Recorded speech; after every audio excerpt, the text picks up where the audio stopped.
And then look to your left with your eyes. Yeah. Hold that for a sec. Photographer Esther Godoy is in her element. She's crouching down as she photographs a person sitting on the floor of her house. And then turn your whole neck over to look at me. Yeah, there it is. Hold that. Oh, wait a sec there. Esther puts the camera even closer to them. Looking intently at the LCD screen, her lips curve into a smile. Yeah, this is the shot here.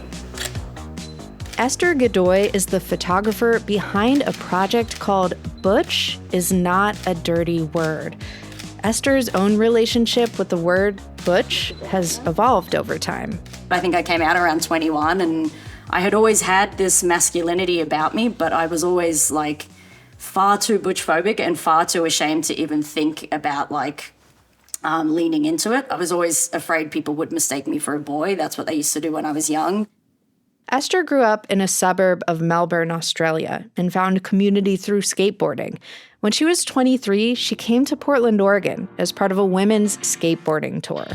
And as soon as I landed in Portland and I got into this van with this bunch of really riff-raff skater girls, I saw this butch lesbian who was just a little bit older than me, 2 or 3 years, and she was really tall and she was super well dressed, and I had never seen anything like it in my life. I had no idea I could be like that. And she was so confident and she was so in herself, and she really didn't have any visible shame that I could see. And I remember just being who is this person? I don't know if I want to make out with them. I don't know if I want to be them. I'm really confused. That confusion was the beginning of a new relationship with the word butch. Esther's masculine way of presenting herself became a source of pride and something she wanted to share with more and more people. So my dream for the platform for Butch is Not a Dirty Word has always been that it would function kind of like an older sibling or a mentor, the kind that I never had. From the Gert Boyle studio, I'm Jen Chavez, and this is The Evergreen, a podcast from OPB about the place you call home. OPB video producer Emily Hamilton went along with Esther Godoy on a recent photo shoot. Emily, first of all, what exactly is this project that Esther has created? So Esther is a photographer, and she photographs queer, gender-expansive, masculine of center women and non-binary and trans people, all who identify with the term butch. And Butch is Not a Dirty Word is the platform where she shares her work. So it's a physical magazine that features her photographs and interviews. It's a digital magazine. It's a social media presence. Esther also produces events, and all of these things kind of center on uplifting and celebrating butch identity. Amazing. And you tagged along with Esther on a recent photo shoot. So what was the first step? Yeah, so we met up at a coffee shop called Old Friends, and Esther was just prepping for the day, prepping for the shoot, going over her plans. And when we were there, we also met up with Murphy, who's Esther's friend. Murph would be photographed later in the day, but at that first shoot, they kind of just helped carry gear. They chatted with the other two photo subjects, Silver Sky and Marissa Morse, and kind of just overall helped set the vibe. I like to have a camera assistant kind of come along, and they're probably a camera assistant in a less traditional way where they're kind of like a little rodeo clown or my vibe person where they kind of just interact with the subject while we're shooting, and they just help make the environment more comfortable, more playful, and it helps us just get more natural kind of photos of the person. And what makes Murph a good fit for that kind of role? Yeah, so I think Murph talked a lot about how most of their professional experience has really been helping queer and trans people kind of come into their identities. And they're part of the community. So it was just all felt very nice and great energy to have them there as part of the group. A huge part of what I have done in terms of advocating and coming alongside the queer and trans community professionally is just holding space and, validating, listening to folks as they're navigating coming into queerness or transness or exploring or asking questions. In addition to being Esther's camera assistant, Murph was also in some of the photos, right? Yeah, Murph was one of the subjects in the second shoot. So they photographed like all three of them together, Marissa, Silver, and Murph. And I think Murph had talked about, it's not something they would do very often, like be a model in a photo shoot. But it was just super clear that they had a lot of respect for Esther's work, and they trusted Esther and wanted to be part of the project. Yeah, I just hope that by folks seeing this project of thinking about how are you expressing your own gender, because whether you're aware of it or not, we're all expressing our gender. And butch is not a dirty word brings a specific gender expression to life in a really dynamic way. Okay, so once you set out with Esther and Murph from the coffee shop, where did you go for the actual photo shoot? Yeah, so the first place we went was Silver's house, and we met up with Silver and Marissa there. Silver and Marissa are good friends, and Marissa had been photographed by Esther before, but it was Silver's first time being photographed. And Silver's like a performer, and she's kind of famous on social media and has like a very large following and creates like very queer music. So Esther kind of filled Murph in on all of that and what was going to happen at the shoot on the way there. So Silver is like this young mask person. I'm obsessed with them. I love their vibe. They grew up in Portland, and so it'll be Silver. Silver's best friend, Marissa, who I actually photographed like 2 weeks ago for Butch is Not a Dirty Word. Okay. They just went up on the feed. Right on. And their energy together is just really fun and playful. Silver and Marissa talked about how their perspectives on the word butch as it relates to their own identities had changed because of Esther's work. Before this project, butch was kind of like, I wouldn't say derogatory, but it wasn't like the most, it wasn't a label I felt super comfortable being like, that's me, until seeing it in different like variety, I guess. Then I was like, oh, butch is a lot of different things. Esther's project feels like it really like highlights different forms of butchness in a way where it's like, not every butch is the same. I just think it's awesome that they make everybody look extremely hot, like in every way. Like it's absurd. It's insane to like just you don't really see the beauty until you see it, and they're capturing it so well in like so many different ways. So you're just like, wow, I look like that? And that ain't me. What you do to that? That ain't me. And then you're like, damn, that's me. It's you. Esther is really trying to capture the beauty of butchness with her photos, and she's turning traditional concepts of beauty, even queer beauty, on their head. I had experiences early in my 20s where like I just assumed that like love and attraction and sex were like never going to be a thing for me because I just assumed I was ugly or unattractive. And then I found queer community that appreciated masculine of center people, and so I started to understand through the lens of other people how I was attractive. These days, she moves confidently through a photo shoot, but Esther didn't always think of herself as a photographer. When she first came up with the idea for Butch is Not a Dirty Word, she was hiring other people to take the photos. I didn't want the portraits to just be portraits. I wanted to capture people in their environments. I wanted to be environmental. So it was almost like I was looking for this mixture between portrait photography and kind of photojournalism. And so at some point I was like, I'm just going to pick up a camera and start trying to capture it myself. She says it took her 3 to 5 years of learning on the job before she started to feel satisfied with her own photos. And I can't tell you like how much of an incredible experience it is as a creative to finally be like, oh my God, that's the thing I pictured. It's happening now. Coming up after a break, we'll hear how Butch is Not a Dirty Word has evolved over the past 13 years. Thanks for listening to The Evergreen, our podcast from OPB about the place you call home. If you dig what you hear, subscribe to us on your favorite podcast app, and we'll brighten your Monday morning a little bit with something new and exciting to listen to each week. You can also follow OPB on Instagram at OPB Photo, or follow me directly at Jen Chavez OPB. That's Jen with 2 N's, and I'll keep you posted on what Team Evergreen is up to. And remember, this episode about butch is not a dirty word, and all the great OPB reporting and storytelling you hear on this show is made possible by the support of many thousands of OPB members.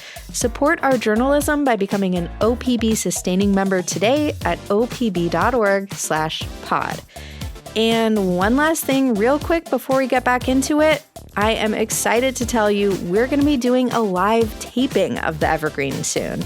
It's coming up on Thursday, March 6th at the Tomorrow Theater in Southeast Portland. Come join us in the audience and see how our podcast gets made. Check out more details at opb.org/theevergreen. And now, back to the show. Emily, we heard a little bit at the beginning of this episode about the role that Portland has played in Esther Godoy's perspective on the word butch, but I'd love to know more about that. Yeah, so Esther's a skateboarder. So she came to Portland for the first time for like a skate competition.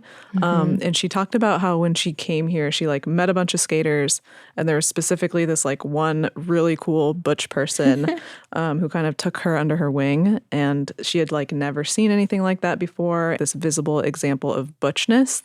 So I think Esther was kind of like shocked in a positive way, I guess, about how butch people were treated in Portland and kind of like how they are able to move through the world here, because that was not her experience prior to that. Yeah, my identity as a butch was gifted to me from somebody else. Somebody else I thought was really hot and had great energy called me butch for the first time anybody had ever called me butch. And I was like, am I? Is that what I am? And I was kind of like, if this person sees me as that and they see it as a good thing, it feels so good and it feels so right to me, then yeah, maybe I am. And maybe that's what I want to start calling myself. Well, I love that she had this eye-opening experience in Portland. And what happened when she took that new butch identity back to Melbourne with her? Yeah, I think it was really interesting for me to hear her talk about that too, having that really positive experience here in Portland and feeling that affirmation in her identity and then taking it back to Melbourne with her and like really feeling invisible. I think it's one thing to be like rejected by mainstream society because you can easily make sense of that. You're like, well, I'm a bit different. But when you find your people, when you find queer community and you find lesbian community and they reject you too, it's like a whole other level of like what's wrong with me?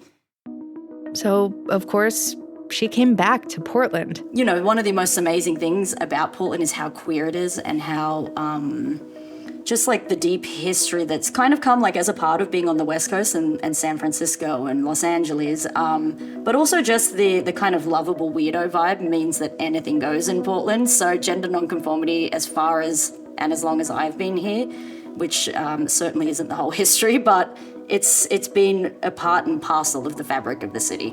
Esther officially moved to Portland in 2016, about 7 years after her first visit to the city. Oh, without the city of Portland, I would be like miserable.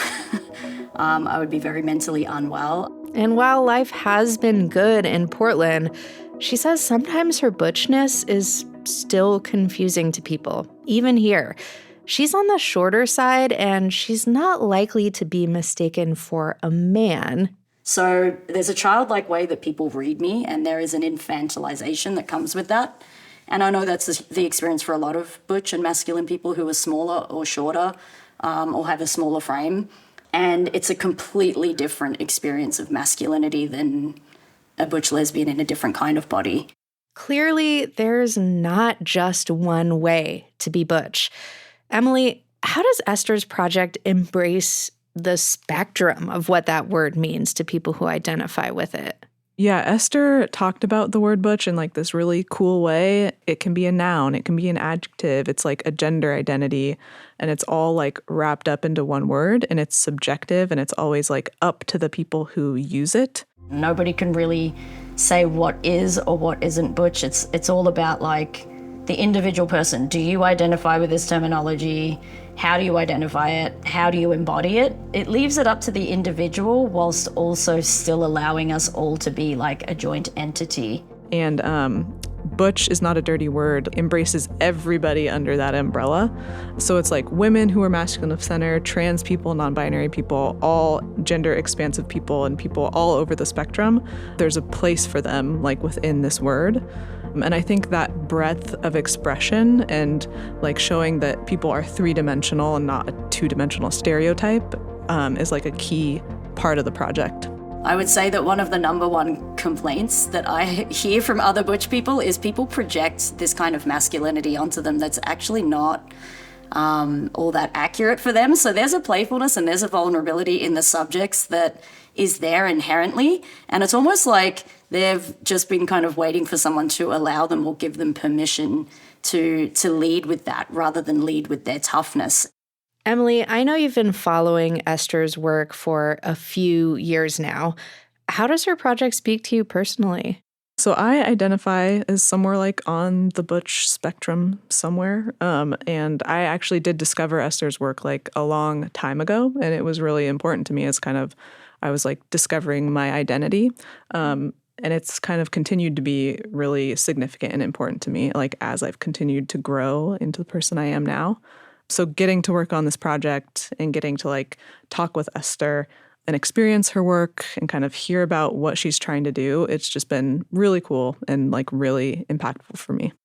Do you have any specific memories of images or like moments of discovery when you were first finding this project that really resonated with you and made you want to follow more of Esther's work? I don't know if there's a specific photo that's coming to mind, but I think it really was like the way she's able to capture like the expansive way that people are under this identity that made me feel like, oh, there's not just two categories that I'm kind of just failing at. There's like a whole other world where people are able to just be exactly who they are and not have to be anything else. So that was very important to me when I was like a young college age probably person discovering that. Well, that's amazing. And thank you so much for your work on this and for being with us on the Evergreen today to talk about it. Thank you for having me. Emily Hamilton is a video producer and reporter on OPB's visuals team. You can see her video about Esther Godoy and Butch is Not a Dirty Word at opb.org. Thank you so much for listening to The Evergreen, a podcast from OPB. Julie Sabatier produced this episode, and our technical director is Stephen Cray. Nalene Silva engineered the episode. The OPB podcast team also includes Mia Estrada and Sage Van Wing. Emily Hamilton, Jesse Sears, and Zach Carver-Gustin did the interviews you heard. The music in this episode is from Audio Network. And if you have a question for us, please reach out. You can reach us by email at theevergreen@opb.org. I'm Jen Chavez.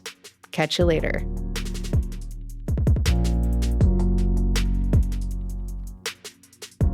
So she's a butch queen. No. I think that's something else in the gay world. Well, that's a world I don't know nothing about, child. I just wish I knew where I went wrong. What do you mean where you went wrong? Denise ain't never been arrested. She in college. She keep a job and she respects her elders. Honey, if she want to lay around with some women, baby, that is her business.